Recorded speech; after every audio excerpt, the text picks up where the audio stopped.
Welcome to the Self-Publishing School podcast. This is the podcast to listen to if you're an aspiring writer or an author who wants to be more successful. On this show, you'll learn how to write and launch a book successfully, all from the top authors and people just like you who are doing it at the highest level. I'm your host, Chandler Bolt, the founder of Self-Publishing School, the author of the book called Published, and the CEO of selfpublishing.com. For free training on how to publish a book that sells 10,000 copies, go to selfpublishing.com/free training. I read your book and that was enough for me. It's not what you say, it's how do you say what you want in the fewest amount of words? That is the art of writing. Like, how do you get your point across as clearly and as quickly as possible? And so that was a huge, huge lesson for me.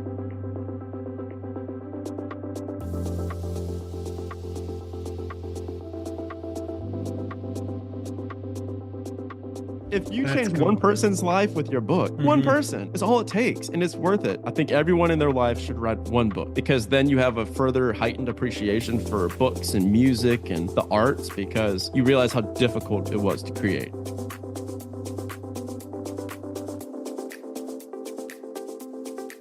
Hey, Chandler Bolt here, and joining me today is Brian Lubin. Brian is one of my new friends and client at selfpublishing.com, friend here in Austin, Texas. Super sharp guy. You may have heard of his podcast. It's called the Action Academy Podcast, and he also has a business by the same name. And so he's launched a podcast. He's got a business, Action Academy, helping people with real estate investing. He comes from the corporate world and quit the corporate world so that he could travel, create financial freedom through real estate investing, now helps other people do the same. This is a fun fact I saw in the research for this interview. Number 8 out of 5,079 reps in a Fortune 500 sales organization. So he's got some sales chops too. He's the author of the new book, absolutely killing it. It's called Passive to Passionate, How to Quit Your Job, Grow Your Wealth, and Turn Passions into Profits. Video version for the YouTube crew. I know you got that cover nearby. Let's hold it up. Let's go, see baby. Look at that beautiful book, From Passive to Passionate. He's already got, I want to say like 250 reviews or something, 200 plus reviews. Yeah, we're creeping up on 300. Yep, next stop. So welcome, Brian. Great to have you here. Dude, thank you so much for having me, man. This writing a book is the hardest thing I've ever done. And by the end of this podcast episode, every single person that's listening to this show, that has been listening to this show, is going to get up off of their freaking couch, off of their chair. They're going to start writing the book. If they haven't signed up with you already, they're going to, because we're going to shamelessly promote all of this and everything that you do. And then at the end, we'll also just get them financially free so they can quit their job, travel around the world, do whatever they want to do, and promote their book. If that sounds fun, guys, buckle up. We're about to have a hell of a podcast episode.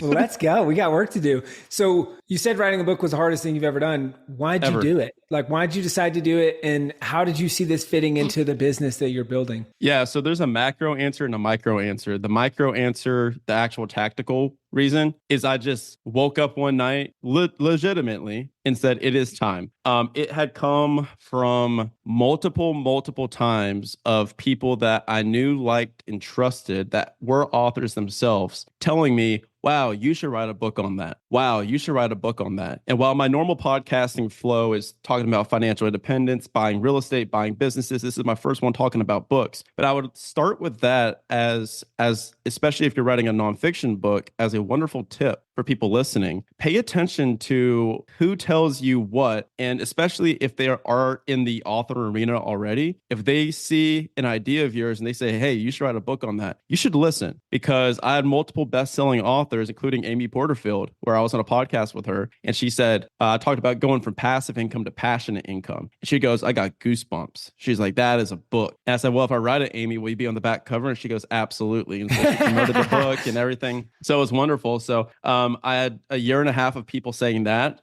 It's hard to find an original idea. You know more than anyone. And you guys have done a really wonderful job of it. It's hard, especially in the nonfiction world, to find an idea that hasn't been, tried, twisted 900 different ways. And so this was my spin on it, to where it was my one unique thing that I could talk about, passionate income, which is what we coined. And we wrote the book on it. So that's the micro. The macro was I wanted a living, breathing, walking, running freaking business card for my business for the back end. And we have so many people, we only serve 10% of even my audience. It's the top of the top, 6-figure employees wanting to become 7-figure entrepreneurs. And we have thousands of people that don't have access to the money to afford that, or they don't have the time, or they don't qualify for membership. So I'm like, our goal is to help 1 million people, just like you guys have a goal to publish a certain amount of books. We have a goal of helping 1 million people go from employee to entrepreneur. And in order to do that and reach that end macro destination, I was like, we need scale. We need eyeballs. How do we get this? And a book was the best way that we could figure it out.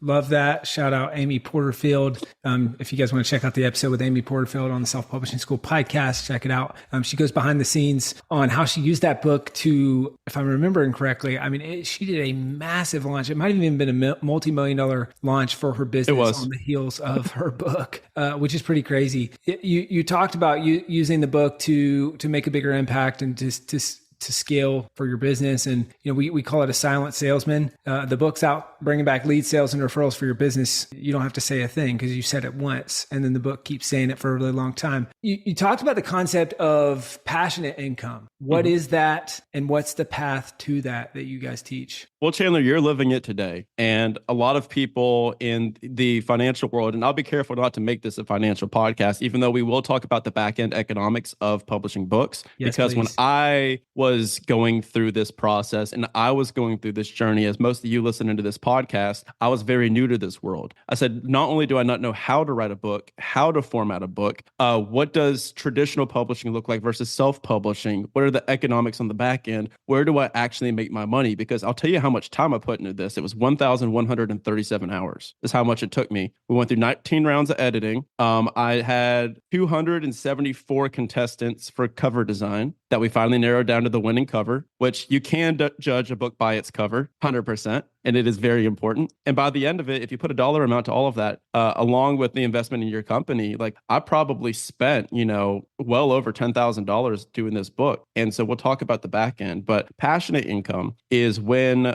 you are finally out of that job that you hate and you have passive income. People have heard of that. Buy real estate, get rent. Okay, you don't have to do anything, therefore it's passive. But once you get to a point where you're out of your job, then you're like, now what? And that's where life begins. So people are on this mad dash to be financially free, but you can do that in 2 years with some concentrated effort. You have a whole lot of life to live afterwards. So Chandler, what you do today, like you probably work harder than you've ever worked before, but you love it, right? Yes, sir. And that's passionate income. So passionate income is how do you get paid to do what you would already happily do for free? So the Japanese call it your ikigai. It's the intersection between what you're great at, what the world needs, what the market wants, and what you love. So that's passionate income. So I think we've talked enough about buying sticks and bricks and buying all these freaking houses and businesses, man. I'm like, if you want to open up a freaking coffee shop, like let's get you financially free so you can go do that and not have to worry about profit. So that is why we did the book. And another side point that I want to kind of steer the conversation towards is, a lot of people, when I was writing it, said, well, you're not going to put your best stuff in the book, right? And this is a huge topic that we can hit on here, especially with the book and when it comes to content. And I said, no, you are wrong. If you want a book that is going to promote your business, you better put everything in the book, your best stuff in the book, and you better lead with it, brother and sister, because if you don't make your free stuff or your low ticket stuff better than everyone else's paid stuff, there's no chance that you're going to get a client or an intro call. So I'll pause there because we can go down that rabbit hole really quickly. Yeah, I love telling because our authors ask about that all the time, right? Well, hold up, should I keep this out? So they're kind of wanting more, and we'll tell them, hey, give away all of your best stuff for free, and people will pay you to tell it to them again. It's the best stuff. They read it and then they realize, okay, I read all this stuff from Brian. A, he's credible and legit, so I want to work with him. B, I don't want to actually do this myself. I want to get his help, so I want to work for him or work with him, right? And so I love that we're values aligned on that. Let's maybe backtrack a little bit. At what point in the process of consideration did you hear about us? How did you hear about selfpublishing.com, and why was it something that you're like, hey, I want to do, let's work together? There's actually a really cool underlying lesson to this, and it's called the reticular activating system, or RAS for short. Whenever you guys get clarity about what you want or who you want to meet, you will be shocked at how that person appears in your life or that opportunity. So the instance is if you're buying a new car and you pull out of the car lot and you've got that car, all of a sudden you start seeing that same car everywhere on the highway, right?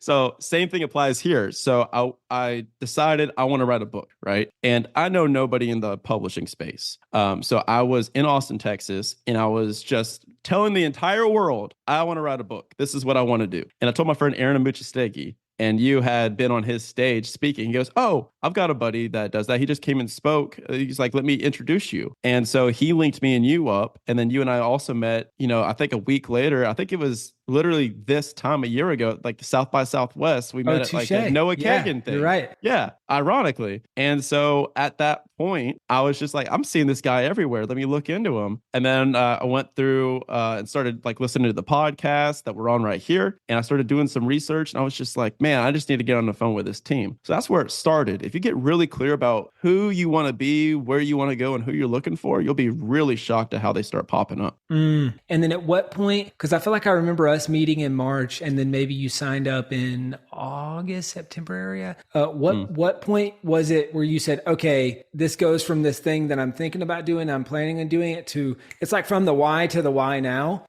At what point was it where you're like, all right, cool, it's time to start working with these guys, and you were full steam ahead? Like, what was the trigger for that? Distribution. So there's front end, back end. So there's the art, and there's the science. There's the creative, and there's the distribution, right? So I didn't need you guys to help me write the book. I read your book, and that was enough for me, because my business is Action Academy. That's what I do. So I just chunked everything down. We had an online course that we charged $2,000 for previously, which is the core of the business. And I just took that. I already had the modules. Basically, I was like, okay, these are chapters. So I broke it down into 24 chapters, 2,500 to 3,000 words a chapter, 2,000 words a day. I'm sitting down. This is my time block to do it. Let me get this sucker out, and like, let me get the first draft finalized before I begin this journey with Chandler and the team. That was my personal preference. I know that you guys also take people that are in the beginning of the journey, but for me, I didn't want to waste my time. I didn't want to waste anyone else's time. I was like, let me get this first draft out, so I'm not another one of these statistics, the people that say coulda, shoulda, woulda. Yeah. And I don't do anything. And that first draft, getting that thing ready, which was hard, and then editing, plot twist, is harder. But getting that first draft good enough to where I paid a lot of attention and did a lot of research, and they said, keep going with your first draft until there's nothing else that you can physically change about it, and then that's when it's time. And then that day, I called your team and I said, okay, let's go. I'm ready to get this thing edited. Walk me through the process. What does this look like? Rest is history. That's great. And so I guess there's a couple things I would kind of highlight and call out there. First one, if you don't have the self-discipline of Brian, you should work with us before you get your book draft done.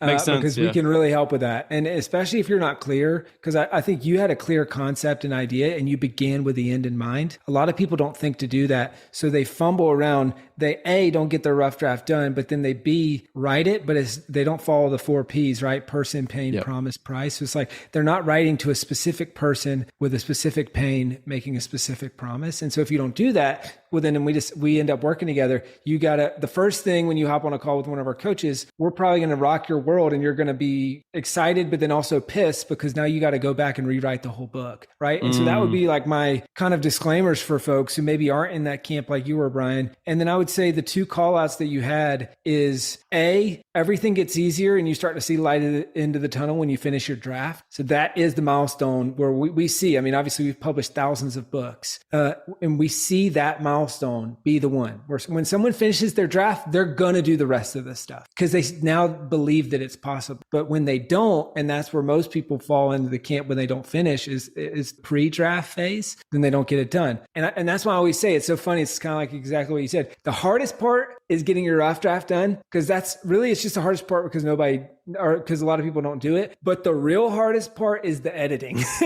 Right? And I only say like it's not the hardest part because most people don't get there. But when you get there, you realize this is way harder than actually writing the book, because you just kind of feel like, was I drunk when I wrote this? Like, what is this? It's like, I can't believe I thought this was good. And so what are 1 or 2 lessons that you learned in the editing process that you might share with folks that can help them navigate that better? better and create a better book? So first and foremost, what you just said, I want to double down on and completely validate. If I were to go back and I had not done any content, I was not already a business owner, I had not gotten product market fit, or I hadn't my idea validated, I would 1000% recommend using you guys from the get-go, because you need that guiding hand, you need that accountability, you need that structure. The reason that it worked for us and me specifically was I'd already done 2,000 videos of content. I knew how to package content. We'd already spent 100, 200 hours on making an online course. We already had a business we were running, and we knew exactly who we were speaking to. And I had them paying me money already in my group. And so I had that captive audience to really go and just be like, what do you need? What do you need? What do you need? Over and over again. And if any of you, it doesn't necessarily need to be your business. If it's an email list, if it's your Instagram following, ask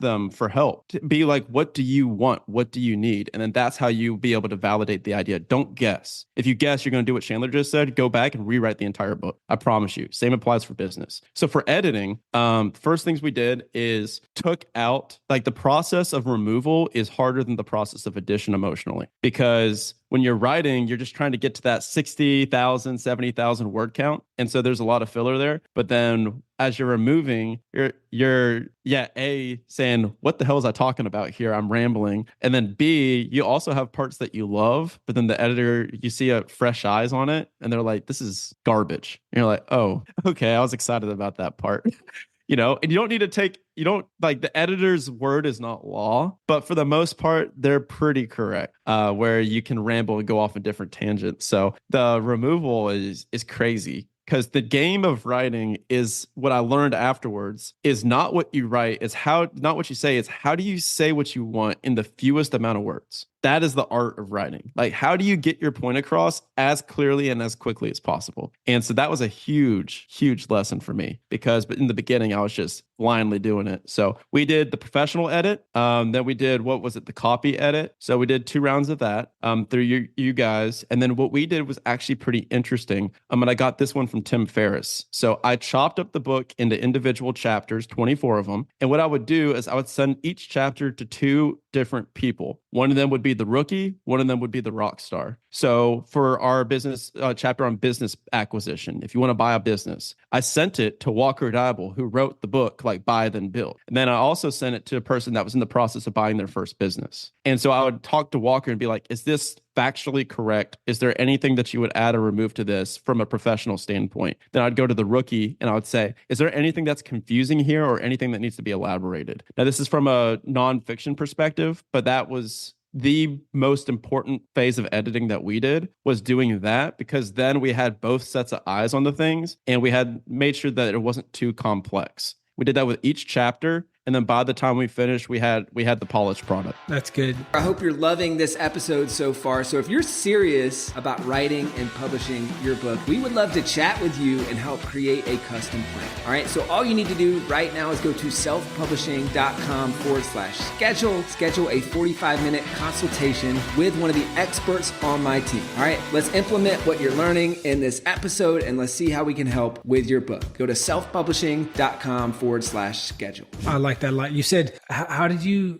phrase that? You said the rookie and the who? And the rock star. Yeah. The rookie and the rock star. Okay. That's a fun concept. So it's the beginner and the advanced, and kind Correct. of making sure that it reads well for both of them. And that kind of reminds me, it's a different concept, but similar in writing written content on blogs. But it also relates to your book. Is it called dual readership path? Is you read for the skimmer and then you read for the reader. Or sorry, you write for the skimmer and you write for the reader. And so some people are just going to skim that blog post, and you need to have headlines and catchy images and graphs and stuff so that it appeals to them. But then some people are going to read every single word. So you need that full detail so that it appeals to them. So kind of similar concepts on how to appease different markets with a singular piece of work. The other thing that I wanted to mention or emphasize that you mentioned previously is starting from an online course. So if you're listening to this right now, if you're watching this right now, you've already created an online course. You already wrote the book, created the draft of the book. Yeah, you already wrote the book. You just didn't know it yet because the way that you structured that course in modules is probably the sections, the lessons or the chapters probably. And so you've got an unfair advantage that you can go from course to book. So I feel like that's kind of, we've talked about all the writing stuff. I'd love to talk marketing. I know you used our 6-week pre-launch and you executed it better than just about anybody I've seen, at least in the last while. You got a ton of reviews and just built a bunch of buzz for the book. So how did you lay out that pre-launch? And what worked the best in terms of maximizing your launch and selling more books? So I just interviewed Noah Kagan on my podcast, and he's a mutual friend, and he just did $1 Million Weekend. So that was a wonderful book. And he had really good advice that I would echo, which is finish the race hard. By that point, when it comes time to launch, that's when a lot of people burn out and they kind of half-ass the launch. The launch is everything. So you need that last 100 yards of the race, like you better be sprinting that last 100 yards. And that's what I forced myself to do. It came down to the mark and it came down to the wire. And this has been 9 months. It's like, basically I did create like a child here, like over 9 months, you're working, you're editing, and then finally it's ready and you've got the cover figured out. You've got everything set up on Amazon. And so what I did is, there's another quote, I forget who said it, but the quote is like, do things that do not scale. So we talk about scalability a lot, but then when it comes down to actually like doing the things that matter the most, they are unscalable. So I could have hired a virtual assistant. I could have had somebody in my team do it, but I texted 5,049 people, like personally. And I know that number because I put it on a spreadsheet. And every single day I'm like, all right, I'm going to do 50 to 100 a day. I'm just like, I'm going to knock these people out. And one by one, I was asking them, I was like, hey, like, would you be like, I was thinking of you, this is actually me. Like, would you be willing to help with the launch? And I was strategic about who I asked for help with the launch versus who I asked for a 5-star review. So the most people I asked for a review prior, and that was like game changer because the review is gold when it comes to a book. And then I had an entire CRM list that I made. I'm like, okay, who has podcasts? Who has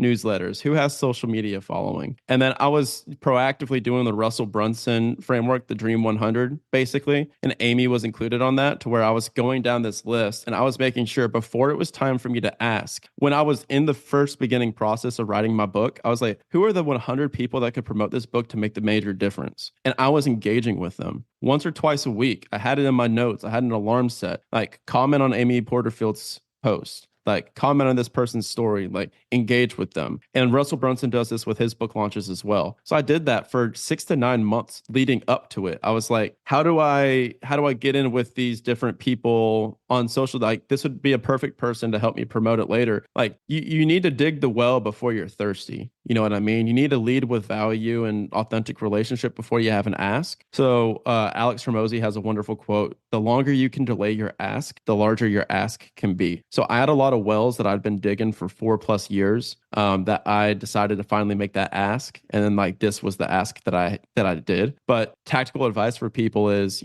dig before you're thirsty, dig the well before you're thirsty. Make that list of that top 100 dream people that would promote your book, or the top 100 newsletters, or the top 100 websites, or the top 100 social media accounts. Pay attention to those. Go on your phone. Every single person that you've talked to in the last 2 years should know that you're publishing this book and you need their help. And Chandler, there's a really important point of all of this that I want to hit on. This process was not easy for me. It was single-handedly the hardest thing that I've ever done in my life, which sounds crazy, but the process of me asking people for help was like driving a dagger through my eyelids. I hated it. And I come from sales. I'll ask people for business all day, and I'll talk to people for business all day. I'll get told no 9 million times. I don't care. But the minute I'm asking my friend for a favor, I feel like I'm a burden. Yeah. And so many people that are listening to this are in that boat where they're thinking about writing the book, or they're about to write the book, or they're at their last sprint of writing the book. And they're like, I want to ask all my friends, but I feel like a burden. And if you take one piece of advice away from this podcast over anything, the piece of advice that I would give to you is the piece of advice that my aunt gave to me that kept me going when it was 8 o'clock, 8:30 at night, and I was still texting. I said, I can't do this anymore. She goes, keep going. And it was this. She said, by you not asking for help, by you not asking others for help, you are directly denying them the ability to feel the joy of giving. Yeah, by you not asking for help, you are denying others the joy of helping other people. And I was just like, wow. And I'll tell you, man, out of every single person, 5,049 nine of them that I texted, did every single one of them reply? No. Did every single one of them help with the launch? No. But I'll say the vast majority of them said, dude, thank you so much for thinking of me. Like, I would love to do this. And man, that was the hardest thing for me to do. And I'm glad I did it. It was a really valuable life lesson. That's great. A couple takeaways there. I mean, individual reach outs. If you've been listening to this podcast for a while now, you've probably heard that theme and you may have skipped over it because it's not sexy. You're like, well, hold on, Brian. I'm waiting for like the secret. The email list. The thing that's going to take me 2 minutes and is going to sell thousands of books. But if you go back to all of the most successful authors on the planet that have been on this podcast, and time again, it comes up, the individual reach out and doing those one-on-one outreaches. And so that's what I would encourage folks. If you're in the launch phase, reach out one-on-one to get reviews, reach out one-on-one for support. And I love that reframe of people love to support and help. It's like, think about it. If I had a friend who launched a book and they didn't tell me about it, I would be pissed. I'm like, what are you talking? Like, why don't you just text me? I'll buy a copy. I'll leave a review. I'll post about it. Like whatever you need me to do. And so I think but I too, kind of similar to what you're saying, Brian, feel like a burden. I'm like, oh yeah, I don't know. Maybe they're going to feel like I'm just too promotional or that I'm just asking them for favors and all this stuff. And people want to help. So if you're in your launch phase, even if you're beyond the launch phase, ask for help, ask people one-on-one to help with your book. Brian, what's next? How do you go from what is the full year of we talk about the 1 year launch. So there's the 1 week launch, which I think you nailed. Then there's the 1 year launch, which is how do you make sure that you don't drop it like it's hot and just stop talking about this book? So what's the plan for you over the next few months, next however long, to keep promoting the book? And then how are you doing that in a way that's also going to drive customers for your core business? Yeah. So right now we are at 4 months post-launch. People listening, we launched on December 1st, 2023. So it was my birthday and we had a cool little launch party too, which I would highly recommend, highly recommend. I almost didn't do it because I was like, this is cheesy. This is corny. But then everyone else said, dude, if you only write one book in your life, you're only going to have one book launch party. And I was just like, you know what? You're completely right. And I'm so glad that I freaking did that. We had like 80 people show up in Austin, Texas. It was super fun. But yeah, now we're coming up on 4 months here and we've sold, I think we're creeping up on like 4,000 or 5,000 copies. So I'm proud of that. My goal for the first year was 10,000. So the first year, that's my goal is like, let's move 10,000 copies, come hell or high water. Like I'll do whatever it takes to move 10,000. And then if the book is good enough, then that 10,000 will take off. If you put it in 10,000 hands and it's got the organic, like fire that it needs, then it will spread. If not, it's not good enough. And that's okay. Like keep going. Like you changed. If 27 people buy your book, that's 27 people whose lives are hopefully better for having read your book. That's already worth it. And I'll tell you, the economics here in a second, but I had one gentleman that called me and it was the first person that I didn't have that was like in my circle. So it wasn't somebody that was just like a yes man saying yeah because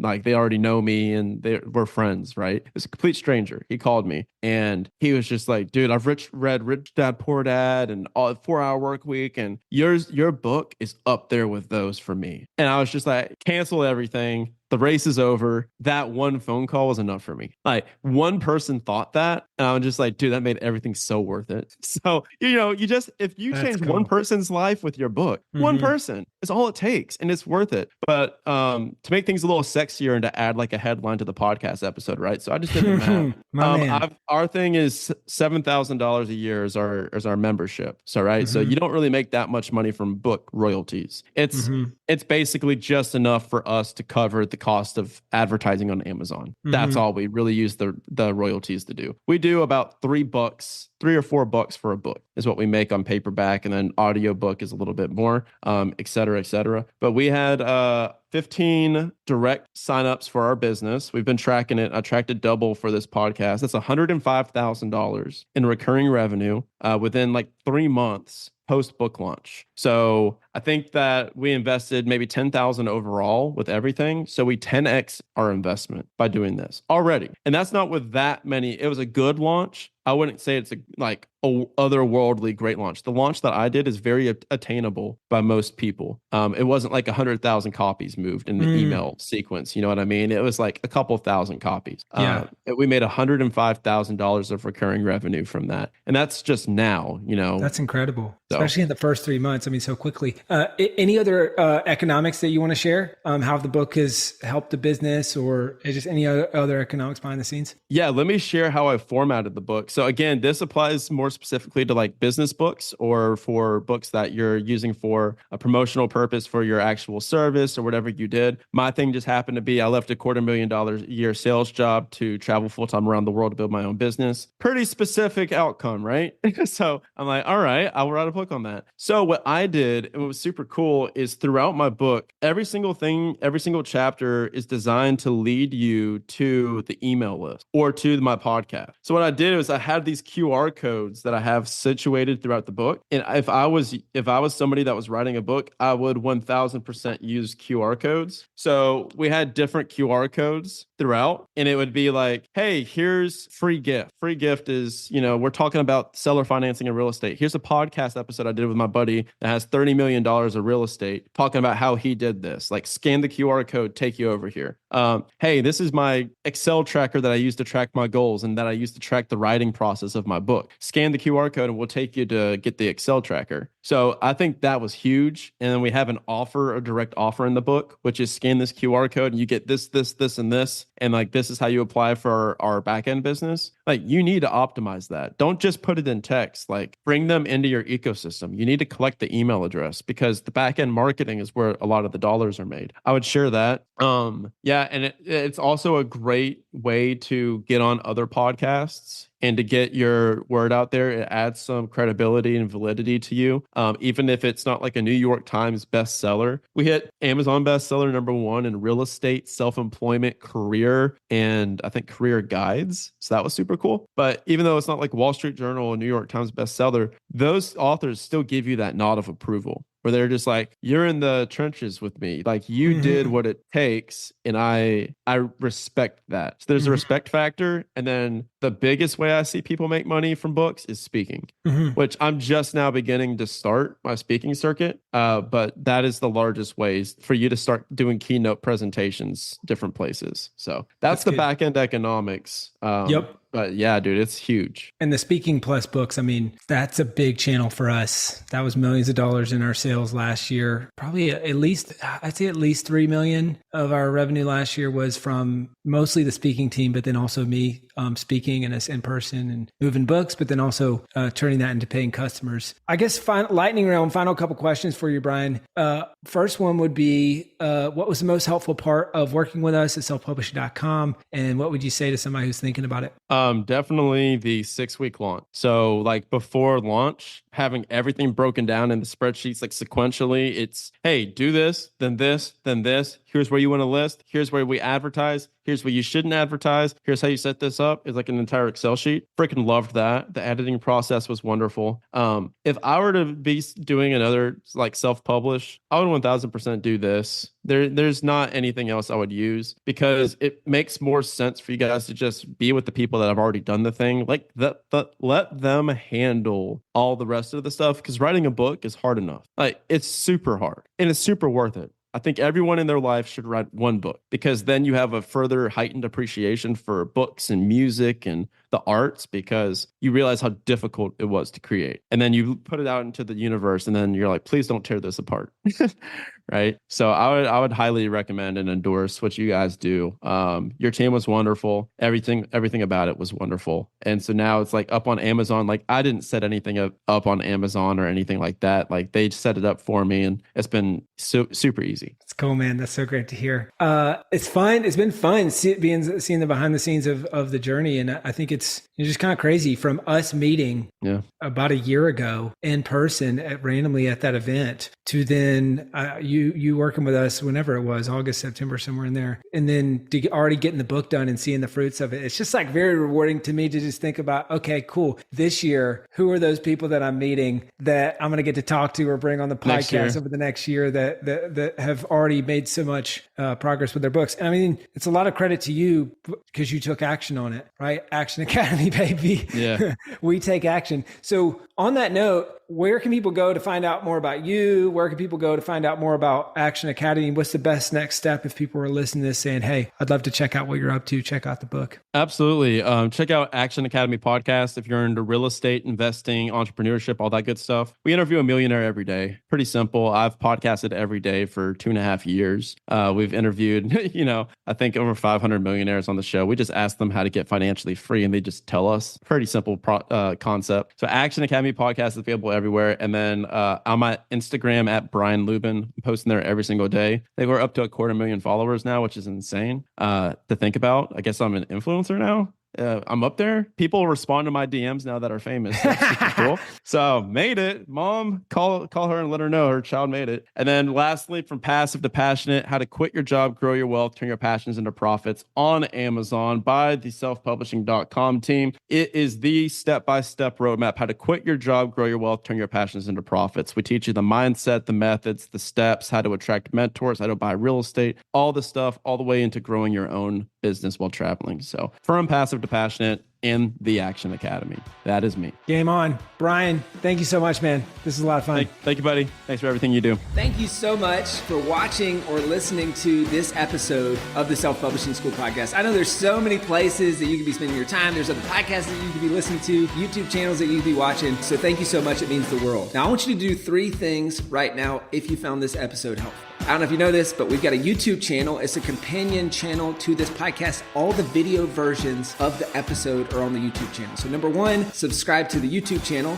Number 2, if you're listening to this podcast wherever, whether this is Spotify, Apple Podcasts. Number 2, I want you to subscribe to this podcast right now so you don't miss a future episode. And then number 3, this is probably the most important, leave a review on the podcast. All right, reviews are super important and help this podcast get discovered by other people. So number 3, leave a review on the podcast. Thank you so much. I'll see you in the next episode. Thank you so much for watching or listening to this episode of the Self-Publishing School podcast. I know there's so many places that you can be spending your time. There's other podcasts that you could be listening to, YouTube channels that you could be watching. So thank you so much. It means the world. Now, I want you to do 3 things right now if you found this episode helpful. All right, number 1, I don't know if you know this, but we've got a YouTube channel. It's a companion channel to this podcast. All the video versions of the episode are on the YouTube channel. So number 1, subscribe to the YouTube channel. Number 2, if you're listening to this podcast wherever, whether this is Spotify, Apple Podcasts. Number 2, I want you to subscribe to this podcast right now so you don't miss a future episode. And then number 3, this is probably the most important, leave a review on the podcast. All right, reviews are super important and help this podcast get discovered by other people. So number 3, leave a review on the podcast. Thank you so much. I'll see you in the next episode. If you're on the fence about scheduling a publishing consultation call with my team, maybe you're not quite ready for that, I've got some free training that I think will be really helpful for you. All right, all you have to do is go to register to sign up. Go to selfpublishing.com/free training. When you do, you're also going to get a free digital copy of my new book, Published. And on that training, you're going to learn the next steps, so how to implement with your book. So how to write, how to publish, how to launch successfully. So go to register right now at selfpublishing.com/free training. I'll see you there.